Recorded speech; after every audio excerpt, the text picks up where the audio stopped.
All right, wonderful. Good afternoon. Thank you so much for joining us for HRAI's update on the U.S. tariffs policy and Canada's response. We got a lot of information. A lot has happened since our last webinar, and we've called back our experts and HRAI staff to kind of talk through it, take your questions, and see where we can go from there. My name is Matthew Bradford, your host, and before I give it off to Martin, I just want to remind you that you can ask questions easily at the bottom of your screen. You can see the Q&A button.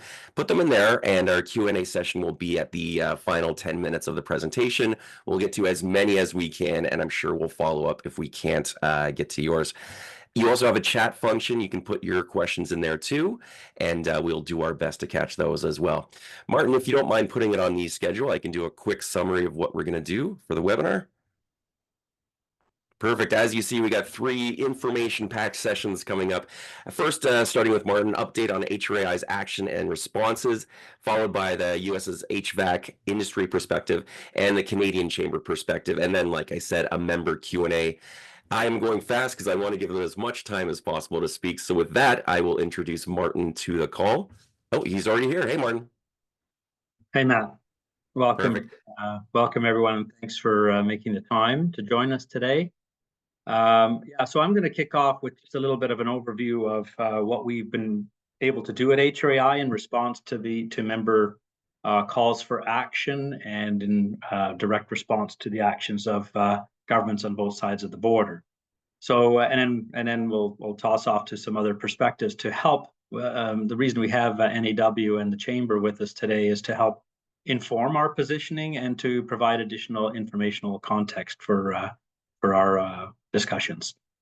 So here's, let me see, here we go. How have we been engaged over the last couple of weeks since the last webinar? Hopefully you've all been seeing the information that's been coming from our office, the updates, the communiques. But in case you haven't, we're going to do a quick summary of what's been happening. So the first thing is, as a result of questions from our members in 2024 after the election of Donald Trump and the announcement of prospective announcement of tariffs, lots of our members were asking what our position would be and what we would advise the Canadian government to do in response. So we did a survey early in the new year, and we had a member engagement session, a discussion forum in the middle of January to discuss how we should position, relying on the feedback from members on a variety of questions. And out of all that, we created a communications plan. So prior even to developing an HRAI statement or position, we had agreed that we should join in with broader industry coalitions like the Canadian Chamber of Commerce. There's a number of other ones I mentioned last time around, like the Canadian American Business Council and the Canadian Manufacturers and Exporters. But groups like that are heard by government because of their sheer weight and the breadth of industry that they represent, we felt we needed to be part of their efforts. One of the reasons Alex is here today with us. But notwithstanding that, we also thought we should develop our own position so that we would be seen to have some involvement on the topic. So we did that, as I mentioned, in consultation with members. We did a survey of our manufacturers and wholesalers. We got a pretty good response. 2 weeks ago, we reported on the results of that survey. And out of that, we had a discussion with members to develop the position that I'll share with you in a minute. And our plan following that was to communicate that message clearly to the industry through all available channels, our own distribution channels, and those of the trade press, and we've done that. We also decided to ensure that our positioning was shared with key decision makers at the federal and provincial level in Canada. Our focus is really strictly on Canadian policymakers, so we don't really have much influence, nor is it within our scope at HRAI to try to influence decision making in the US.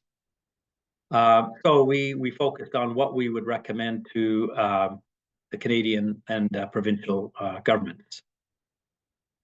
On the recommendation of Impact Public Affairs, IPA, our PR firm in Ottawa, we did a news conference in Ottawa. I led that news conference, and I'm going to say we really didn't have a big expectation of having an impact, but it did have an impact. And in that news conference, we shared this communique. We did a direct news release to media. We got a fair bit of pickup. And in the news conference itself, there was a reporter from CP, Canadian Press, who distributed the findings or the communication quite widely across the country. And anyway, I'll stop on the position we set. Because I'm going to come back to this in a minute, whether or not this position is the one that we want to stand behind going forward. But based on the member consultation that we did 2 weeks ago, we discussed the findings of our survey, which really said tariffs on either side of the border will have a significant impact on our sector. That was an almost across the board finding, both in terms of U.S. tariffs and a Canadian response with retaliatory tariffs. Both were deemed to have a quite significant impact on members' decisions around investing and growing their businesses, in hiring versus firing. There's, I think, 40% of members said it was almost certain they'd be laying people off as a result of tariffs. So the impacts were quite significant. We've shared some of those findings with the chamber and others to help them to understand, what tariffs might mean for our sector. So out of that discussion, we also asked members for their support for a variety of different positions that we might take. And we put a bunch of things on the table, and then asked for support through the survey, and then in discussion with the group that was assembled 2 weeks ago. And the first really quite obvious position that they encouraged us to support was to encourage the federal government to negotiate vigorously to avert tariffs altogether. And of course, we knew that was, in fact, the position of our federal government and the urging of the Council of the Federation. All the premiers from all the provinces were saying we need to work hard, we need to negotiate as aggressively as we can to avoid tariffs, if at all possible, to deter the president from his planned course of action. Turns out maybe we've had some success on that front. I don't know that anyone really expected us to, that the government would have success, but there's been some movement on that.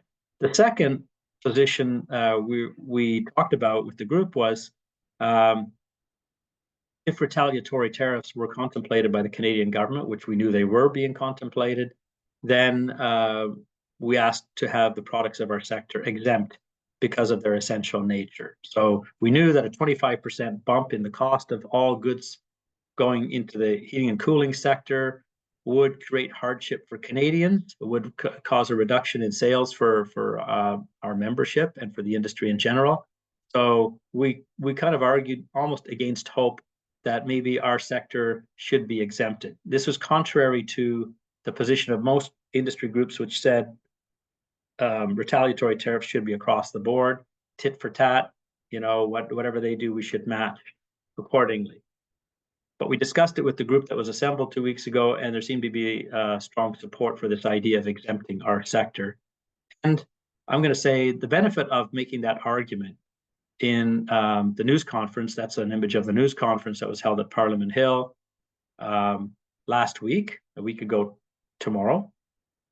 The impact of that was we got a lot of visibility. This is picked up by Global News, it's picked up by CTV News, both national news stations, as part of a bigger discussion about what the tariffs might mean for our sector. And one of the things it did as a side benefit was it created some awareness for the HVACR sector. So if we got nothing else out of it, we got some visibility for the sector and reminded Canadians how important the products of our industry are to life in Canada. That was really the main point that we got across. And, they showed all the images of it helped the day that we made this announcement, it was 30 degrees below zero in Ottawa. So it caught the attention of reporters just because of that clear point about the significance of our sector. When it's cold, our industry matters. So we did get a pickup on that news conference, more than what we had originally expected. We got a lot of visibility for HRAI and more importantly for the industry. So what's happened as a result, I'm not going to say as a result, I put as a heading here results/developments. I guess we'd love it if we could take credit for all of the things that have happened and say this because we showed up in Ottawa and made a strong point for some of these things. I don't think we can take that much credit, but here's what happened in sequence in a matter of a few days. On February 1st, last Saturday, as expected, the president announced across the board 25% tariffs on everything coming from Canada into the United States, $330 billion of trade, with the exception of oil, which would be a 10% tariff would be imposed. Of course, on the same day, he also announced tariffs applying to products coming in from Mexico and from China. The Canadian government response on Groundhog Day was not quite an across the board, certainly not an across the board response. It was roughly 10% of trade. About $30 billion of U.S. goods coming into Canada would be subjected to 25% tariffs. That was the announcement on February 2nd. And at that time, the government published a list of all products that would be included, and it was a wide swath of products, including a lot of produce. And in their generalized announcement, they said home appliances. And that was everything to do with like stoves, refrigerators, freezers, washers and dryers, white goods, basically. They did not specifically mention HVAC. And when we sifted through the list, which was, if anyone on the call took a look at that list, it runs for many, many, many pages, and it's very, very detailed. We tried as best as we could to discern whether or not there were products of our sector included, and in some cases, some of the categories, they're a little bit ambiguous. So we made an announcement, basically said, it looks like the products of our sector are exempt. We did note, however, and some of our members noticed too, that some of the categories, the trade classification buckets, included some refrigeration products, and we've determined it seems that in fact they were not exempted, that a certain small range of products, we thought they were limited only to household appliances like domestic freezers and refrigerators, but it appears also that some commercial products are included, so there will be tariffs on some of those products. And at the time that announcement was made on the 2nd, the government hinted that a second round would come with a bigger swath of products. And I'd say here, this may or may not include more HVACR. We've not gotten any glimpse into what is or is not on the list. The folks at IPA just heard this morning, they're saying they're not really revealing that list, what's on and what's not on the list. And in any case, right now they're saying it's a moot point because of the announcement on February 3rd, which was a 30-day or longer, in the words of the Prime Minister, reprieve or delay based on concessions that Prime Minister Trudeau offered to President Trump on a phone call, mostly concessions around border security. Sorry for the typo there.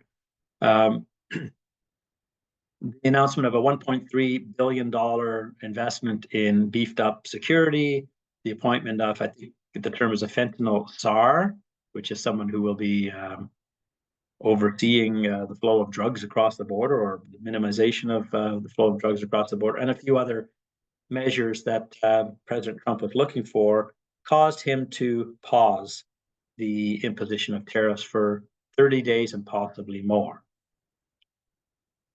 So this is all shaping up nicely, but of course, the battle's not over. You'll hear more, I know, from Alex and on this, what might come next, and changes happen day by day by day. And I expect that if we have another webinar in a week or 2 weeks from now, we might have a different story to tell. It's really hard to say at this point in time. One thing we can say that's an unexpected benefit is that there's been a great deal of common talk amongst provincial leaders, the premiers, about loosening restrictive interprovincial trade measures.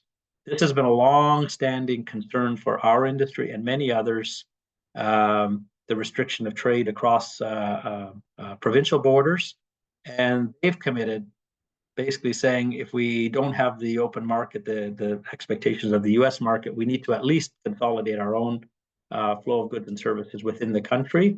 So one of the potentially positive consequences of all of this will be a freer flow of goods and services across provincial borders. Okay, so that's what we've done. I just want to now flag a couple of concerns that we've heard just in the last few days and week or so. One is, despite the fact that we did a consultation with members, maybe we didn't do a deep enough dive on what we saw as a bit of a conflict, which is we have different members who, some of whom are based in Canada, who produce in Canada for the international market or largely for the US market, who might have a different view of the value of retaliatory tariffs relative to those of our members who are based in the US or elsewhere. We did ask questions along those lines, and we did notice some different views, not starkly different.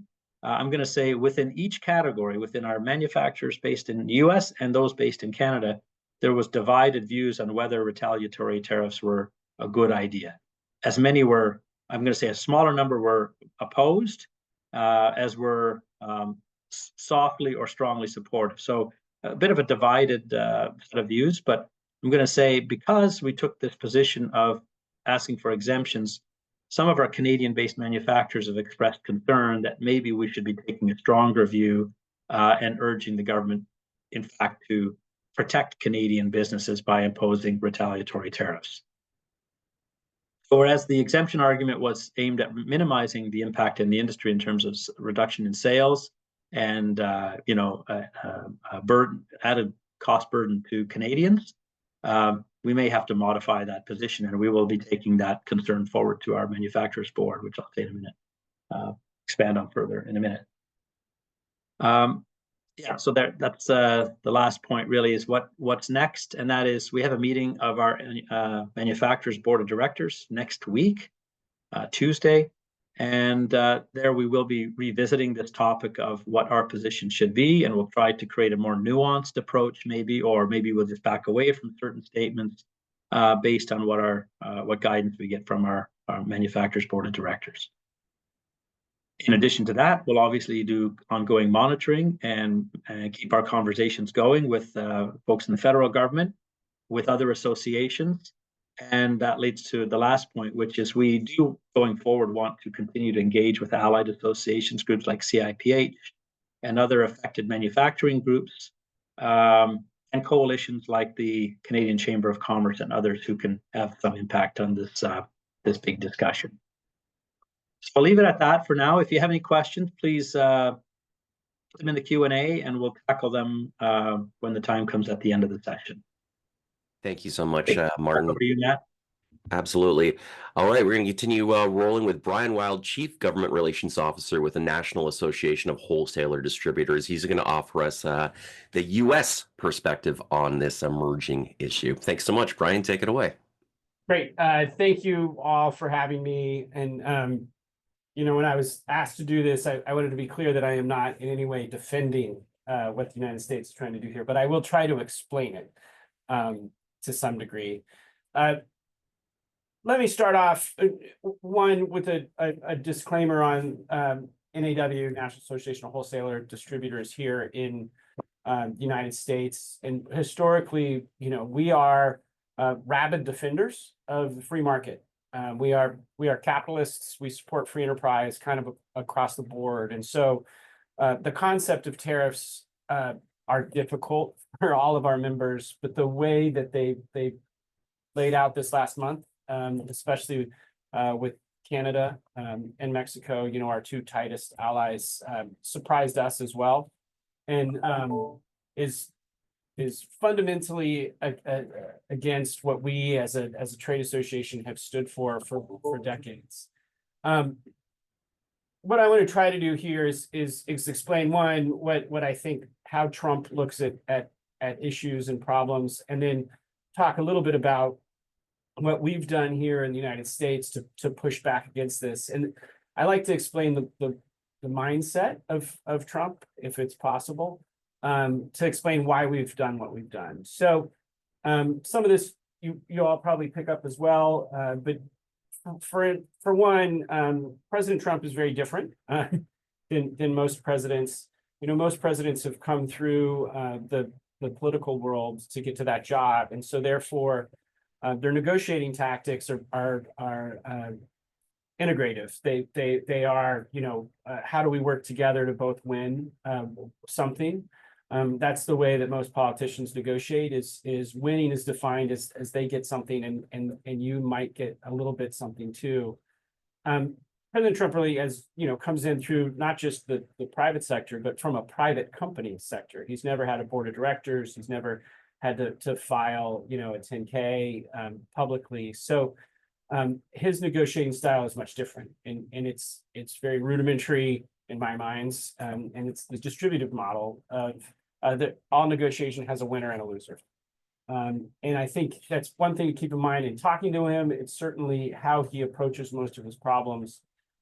Is he wants to declaratively win, and he wants to, in some cases, make somebody lose. So that's point one. Point two is Trump's view of tariffs are far different. And if we listen to him throughout the campaign, the way he talks about tariffs and was really in a foreign policy element.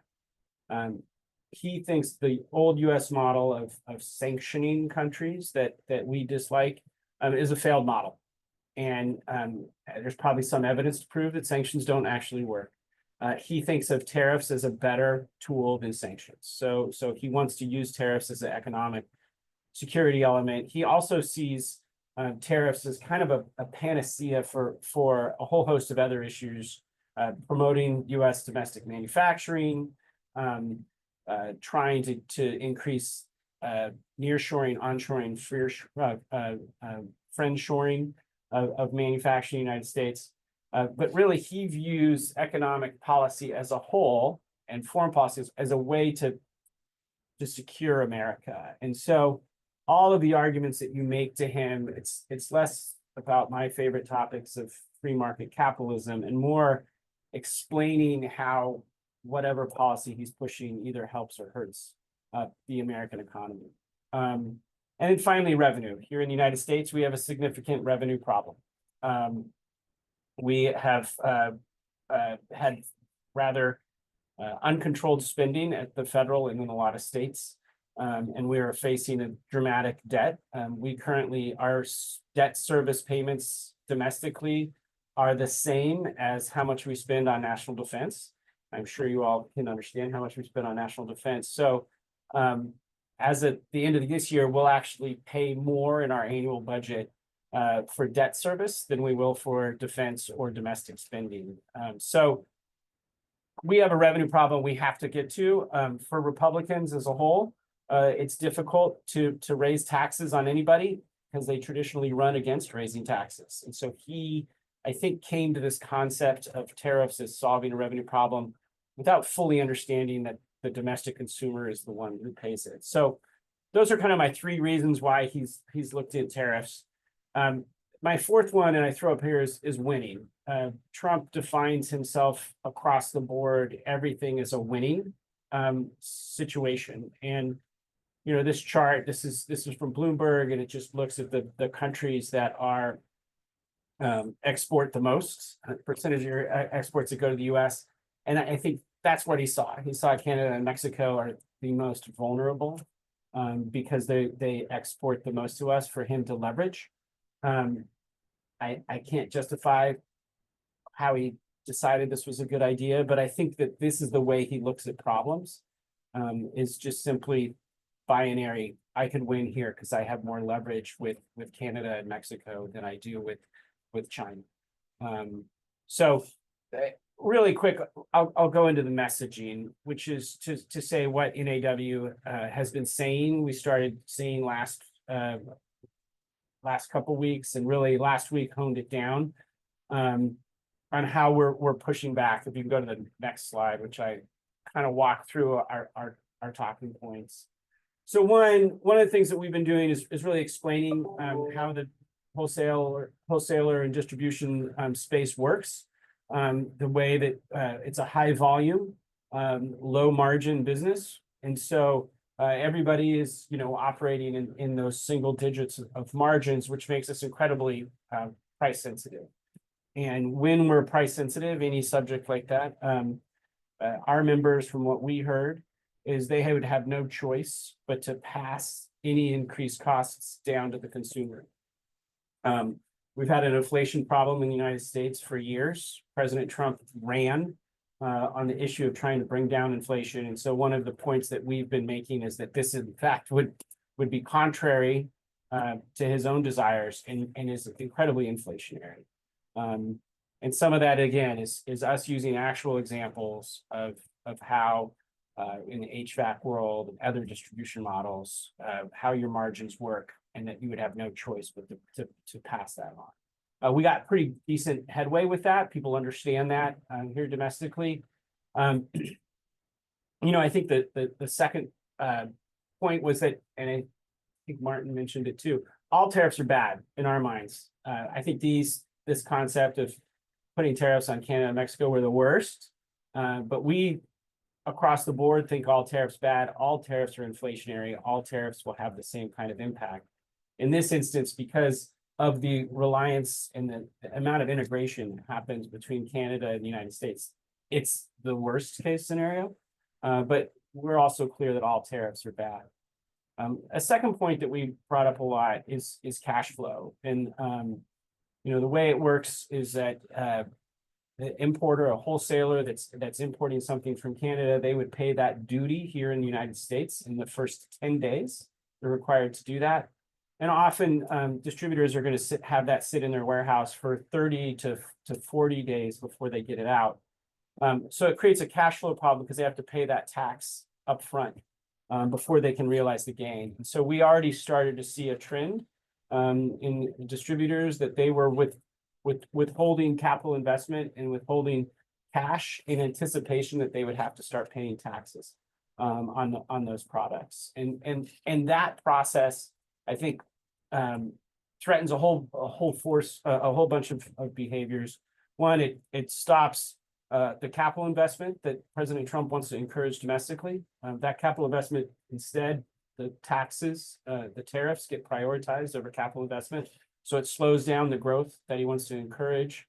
And that slowed down economic growth severely slows down actually the revenue stream. So as you turn up the revenue from tariffs, you're actually slowing economic growth on a broader range of things. And so it ends up being counter, again, to what Trump thinks it would be. It reduces the revenue that goes to the US government, exacerbates our debt issue. So we made these kind of very economic theories to his staff, who all seem to get it. And then I think that the last 2 points was really just explaining what a supply chain is and how supply chain timelines work. That we hear, and I'm sure you all in Canada as well, for years, it takes months and years to change your supply chain, who your manufacturers are, how you're going to bring parts in. We aligned specifically to be closer to Canada where we could, and specifically to be closer to Mexico when we could, because allies really matter. And we have a broad desire to nearshore and onshore and friendshore. And so that movement to reorganize supply chains started years ago and continues. And this move by Trump really flies in the face of what we were intending to do and what I think he intended us to do. In the end, the way that we worked, we did not do a lot in the press. It was a decision on our part that often when you poke the bear, and the bear in this case would be President Trump, he pokes back in the press. We found our conversations behind the scenes to be much more effective. Talked a lot with his incoming staff, his new Secretary of Treasury, his new White House staff. They were very receptive. They understood it. It was, I think, pretty productive in that way. We're as happy as I hope you all are that it got pushed off. Our foot's on the gas pedal still. One of the points that I continue to make is the threat of tariffs is just as bad, maybe not just as bad, but forces that company behavior. even if there were tariffs. You have to anticipate that there's going to be tariffs in 30 days. So we've seen companies already start to stockpile reserves in their cash, stopped that capital spending elsewhere because they just don't know that it's gonna go away in 30 days. So we continue to push those messages forward. Just a word, I think that your all response was excellent. United States listened to what the Canadian people were saying with boycotts, listened to what your leadership were saying about retaliatory tariffs. I think that mattered from a business standpoint. It helped us to point those points out and to amplify them. I'll say specifically that Sandy and Lauren were great resources to us in explaining what exactly was happening in Canada, how your industry was dealing with things. It was a very real-time conversation, and helped us be able to go in and talk to some of the politicians here and sound much more well-rounded in defending our points. So can't praise them enough for pushing us to get super involved and making us realize that this is it's more than just an economic issue. It's a pride issue. It's the way we treat our friends, and we're not treating them well. So I think that was super effective. I can go into questions later, but just kind of to walk through where we're at. A final point, and then I'll hand it back. Sorry. Again, we have 30 days here, and what we're doing is somewhat similar to what Martin laid out. We're working with the U.S. Chamber of Commerce. We're working with the broader coalition of trade associations outside of everybody to make this as big a scope as possible in our voice in defending free markets and really defending the relationship that we have. With that, I'll end, and we can do questions when we get to questions. Wonderful. And we'll have the question period right at the end of the presentations. And just again, you can put your questions in the Q&A bar at the bottom of your screen, or also in chat. And I just want to remind people, we will be sharing the slides after this presentation. So if you're seeing a lot of information pass your screens and you're trying to furiously write it down, don't worry, we'll get that out to you. But thank you so much, Brian, for the cross-border perspective and for NAW support. It's very helpful moving forward. As you see on the screen, we've got Alex Greco. He is ready to go. He is the Senior Director, Manufacturing and Value Chains of the Canadian Chamber of Commerce. Alex, thank you so much for joining us again. Weeks after the first webinar, I'm sure you've got a lot to update us on, so I'm just going to do my thing and disappear. Thank you so much. Thank you, Matt, and good afternoon, everyone. So I wanted to focus my presentation today on two aspects. What advice the Canadian Chamber has to businesses, particularly manufacturers, on dealing with the policy uncertainty in this current waiting period. And then secondly, offering reflections on the different perspectives on tariffs, what it means for Canadian companies versus US companies, and what could it mean for an organization like the HRAI on positions that matter on Canada-US relations and how Canada should respond to the tariffs as it stands right now. So if we can go to the next slide. So it's no secret that this has been the largest shock to the Canada-US relationship, and frankly, this is a very nervous time for many manufacturers. There's a lot of uncertainty as we've seen between, what it means for our business competitiveness, for innovation, the cost of doing business. And essentially right now, we're in a position where the world as we know it and the trading environment as we know it is over. I mean, we're basically in a trade war, and there are a lot of implications what it means for Canada. I mean, in terms of investment, Chile and Canada, the Canada-United States-Mexico Free Trade Agreement, it's effectively over now, even though we do have an agreement in place.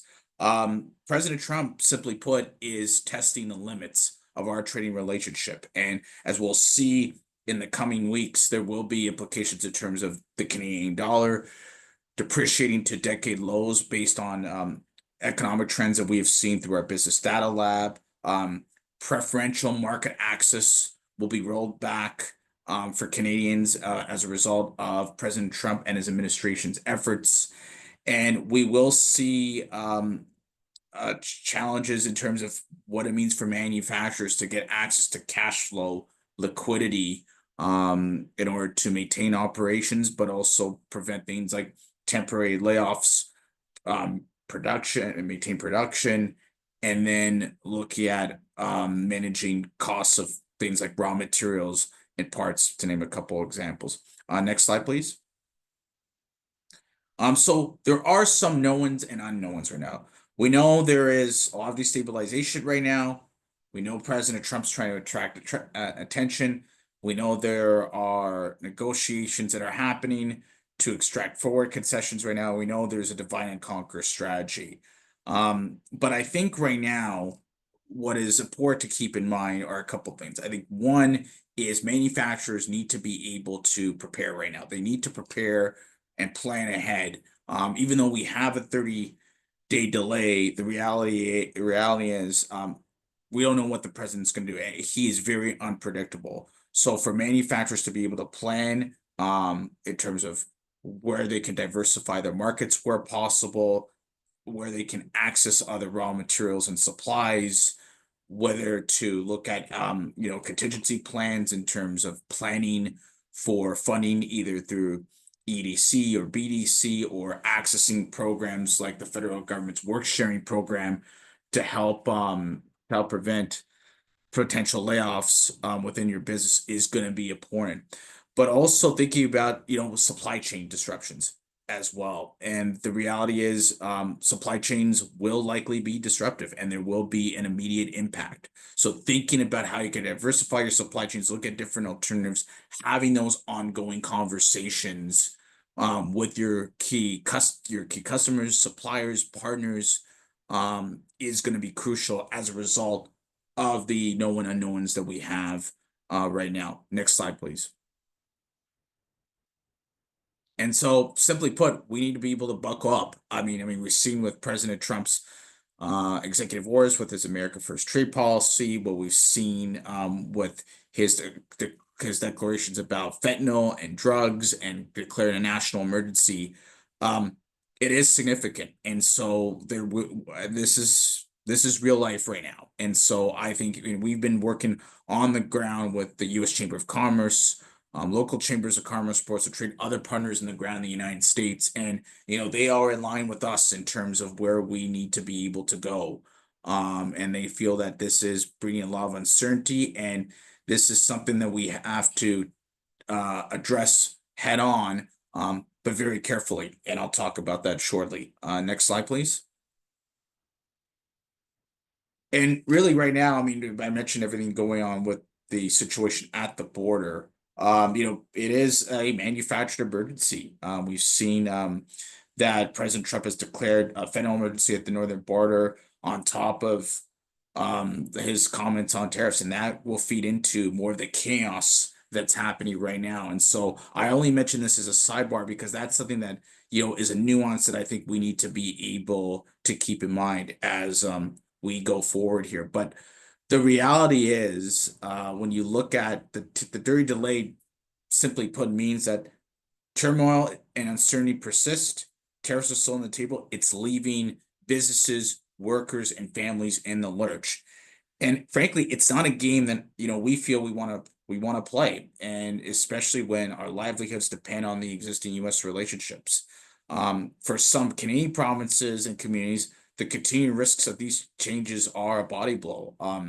The Canadian Chamber of Commerce a few weeks ago released its Canada-U.S. trade tracker, and $3.6 billion every day hanging in the balance, as shown by our tracker. And we have to look at keeping the pressure on at this time. We can't take our foot off the gas.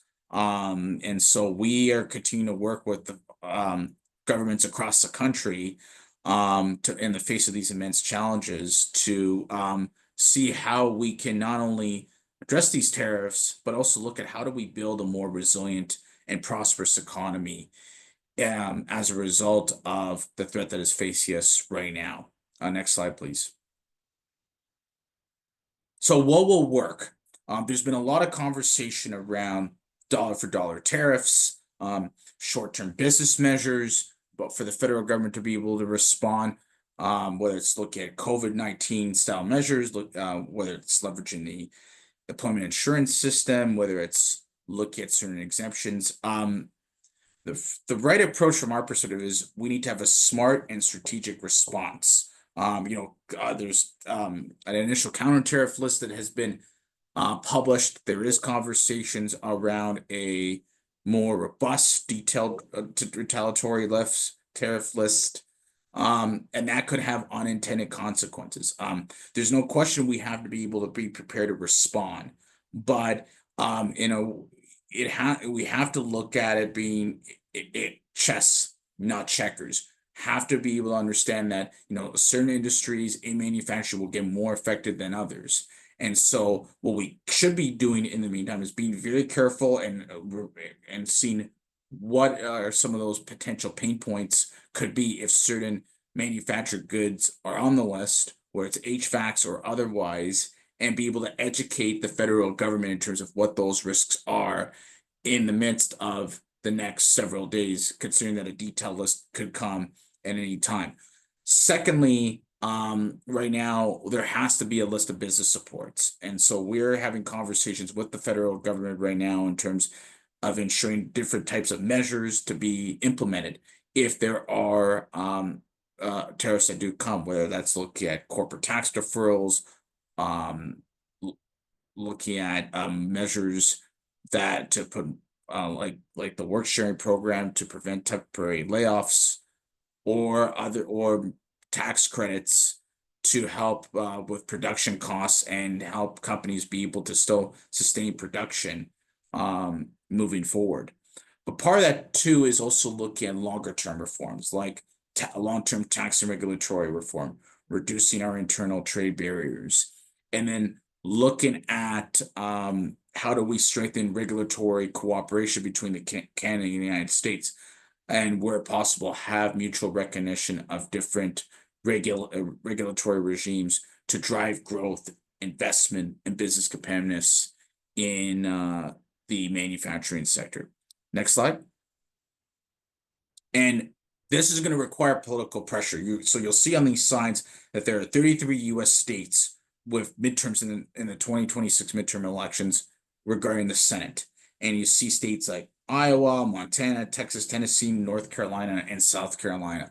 So part of our strategy is putting pressure on those red states to outline the implications of tariffs. The fact that tariffs will not only be a tax on Canadian goods, it'll also be on American goods as well. I mean, President Trump talks about an America First agenda. Well, an America First agenda means Americans will feel the burden and be taxed first. And so there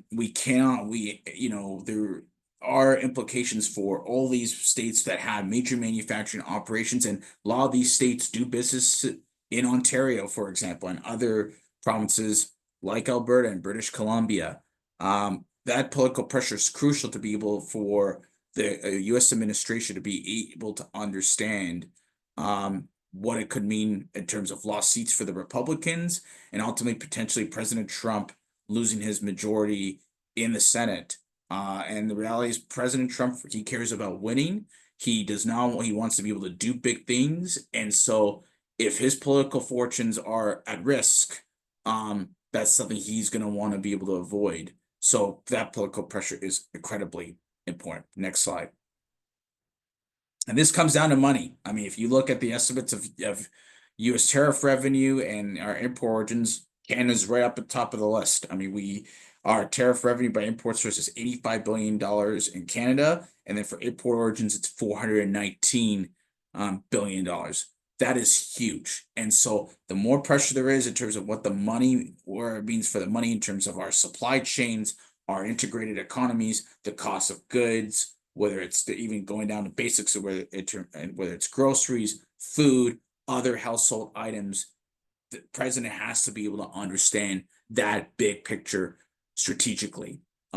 This is not a game anymore. And so it all filters down to, as our previous presenter mentioned, Costs will go up. It will be passed down to consumers, and there will be difficulties in terms of the Canadian economy growing, prospering as in the coming weeks and months to come. Next slide. And so just to wrap up, so you can see on the web, and this will be circulated afterwards, we have links to our Partners in Prosperity report, which are referenced in our last update, which lays out the economic implications if tariffs are implemented in terms of what will mean cost per household, GDP growth, etc. We have links to our Canada-US trade tracker, our blog, our dashboard, and all our updates related to the tariff threat as it currently stands right now. So I would encourage you to follow us at chamber.ca. We're open to having conversations in terms of how you as businesses are able to get involved to join the fight against this threat of Trump tariffs. And I'm happy to take any questions. Thank you.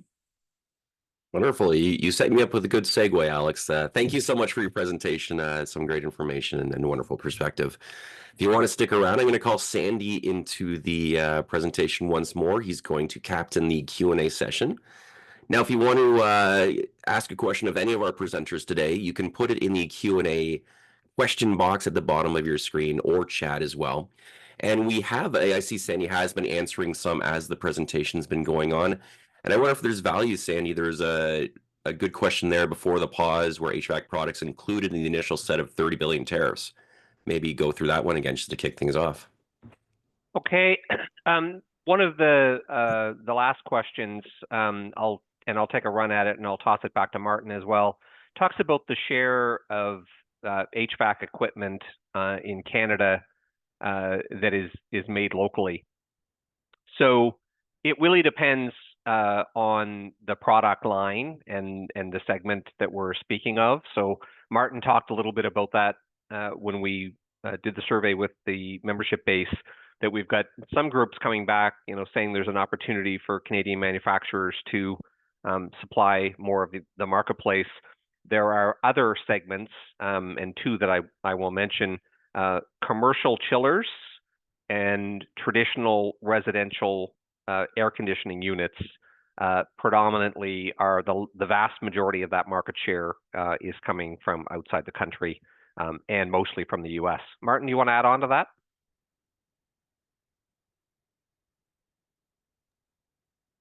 Yeah, just unmuting.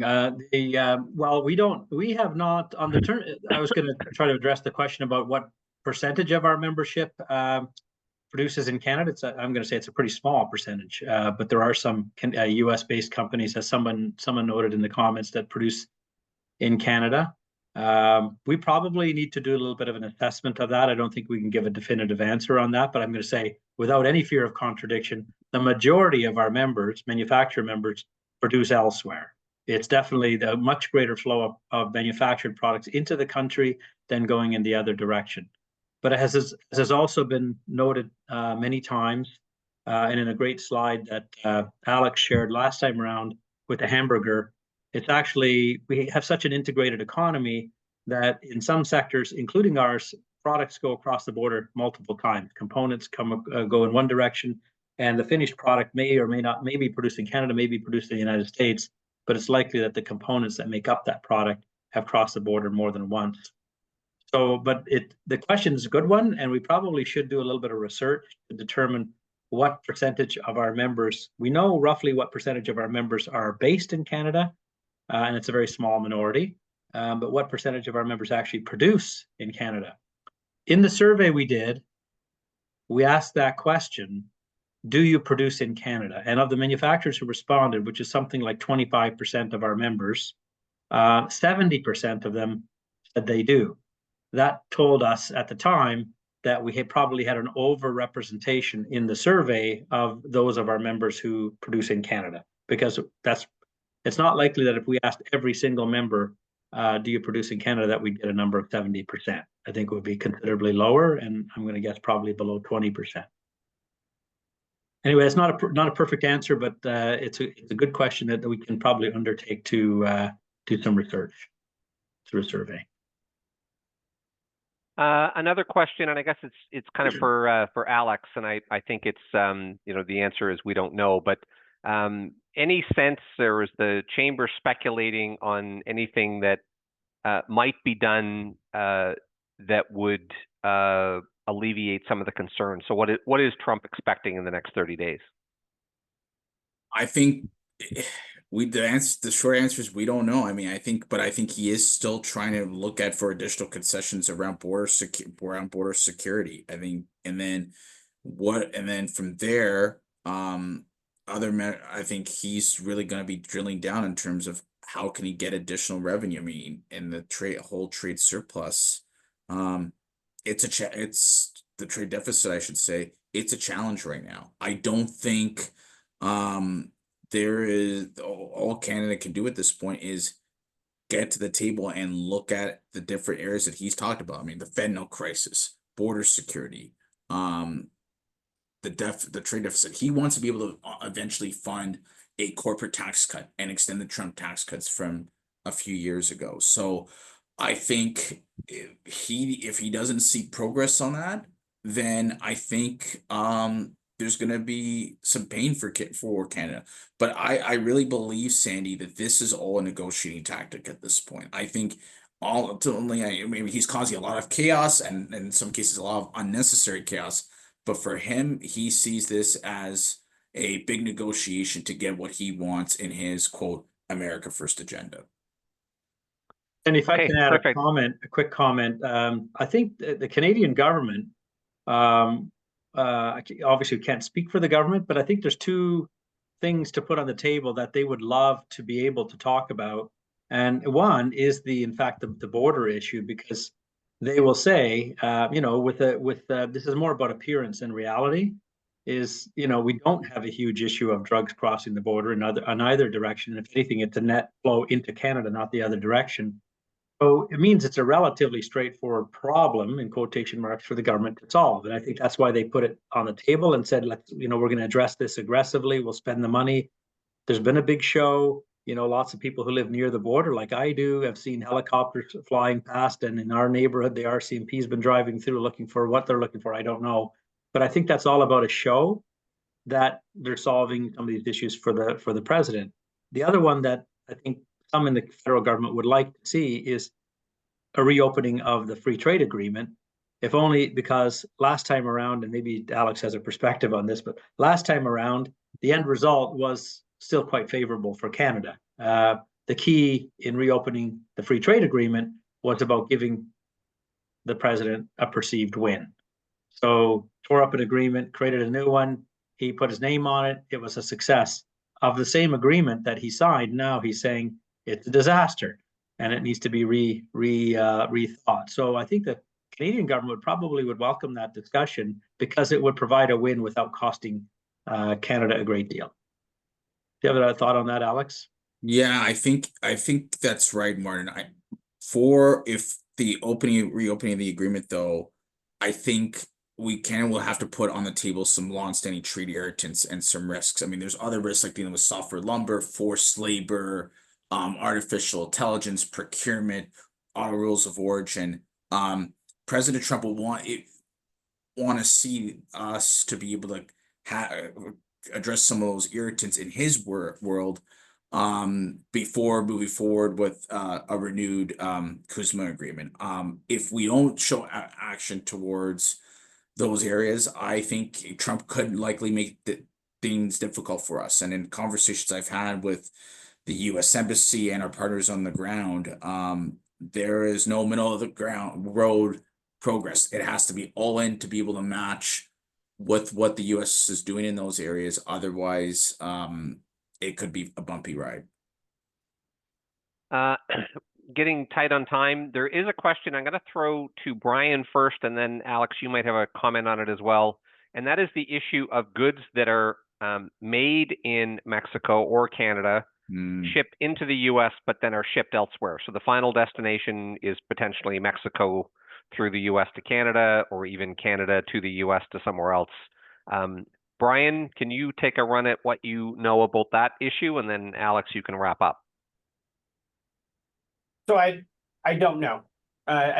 in the conversations that we had, you know, I think that a lot of the staff were as surprised as we were in some of the announcements that came out of the White House, and the actual nuts and bolts of implementing this were still largely left up in the air. But if revenue is the goal, and it certainly seems to be one of the goals, then I think that they would try to figure out a way to get into the transshipment side of things. And then the last question, Alex, is about alignment with Europe and recognizing CE markings and such, and reduce reliance on US. What activities happening on that front, to your knowledge? A lot of companies are looking at alternative European markets right now. So in the EU, the UK, the Indo-Pacific, are regions that come to mind initially. I think that a lot of companies have started to realize that America cannot be a reliant trading partner anymore. And so if they don't diversify their trade and their markets moving forward, then there's risk of them falling behind in production orders and their ability to meet other needs of their customers. So I think Matt will wrap up in a minute. I'm seeing in the chat people are asking about regular updates. Yes, you know, keep an eye on our newsletter. Keep an eye for emails. The blast we sent email this week we sent to everybody in our database. If you are not in our database and you didn't receive the blast on Tuesday, please send your contact at HRAI your email. We'll make sure we add you into that list. And we will do these webinars and updates as things evolve. As Martin indicated, we've got a couple of board meetings coming up in the next couple of weeks that may shift some positioning. But I think at this point, the position we put out on Tuesday is kind of the official position. Today kind of gives you an update on some of the things that we're looking at. We're very active in this space. Great to have partners like NAW having some similar conversations. There wasn't a note in about HRAI. We're also in dialogue with them to make sure our conversations are at least aligned, so that we're not shipping out any information that doesn't quite line up. So hopefully trying to minimize any of that. Matt, any last minute things that you want to deal with? Yeah. or Martin? Not from me. Like I said, stay tuned. There'll be more of this because it's all happening in real time. You'll see our smiling face. I got a couple housekeeping items. Link to Martin's speech at Parliament can be found in chat. I'm just going to repost it there so you can see what he said there. We're also going to send the slides from these presentations out after this presentation, and a link to the video will be provided as well. So everything that you saw here today will be accessible after the presentation.